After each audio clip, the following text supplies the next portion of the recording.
like that when it's first starting off. Yeah. Sometimes it can be quite a while until the sort of steam gets, that word, think of it, dried out if you like. But sometimes it's too moist. And it's like what you call, get more hydraulic pressure. But you keep the cocks open as well because sometimes it condenses into water in the cylinders. Yeah. And you want rid of that as soon as you can. Right. So they always have it open, with some of the cocks open. So is this purely run by volunteers? The railway itself is a mix of volunteers and paid staff. Yeah.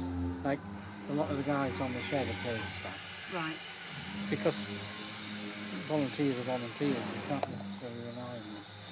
Yeah, you can't have a timetable or a schedule of what's going on. Yeah. Well, they might have a hospital appointment, so they can't do what they said they were going to do.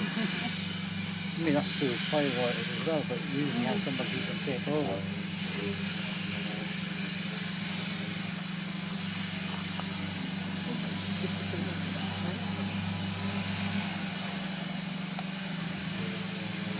But this thing's been out of action for 2 years.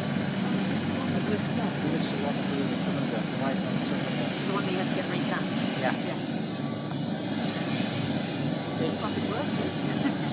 Well, we've got one or two little problems. I've just noticed there that one of the things we've got sorted out this morning is not 100%. Right. So it's not too bad. You might have to do this quite a few times. The right-hand front cylinder cock is the steam coming out the wrong place. Yeah.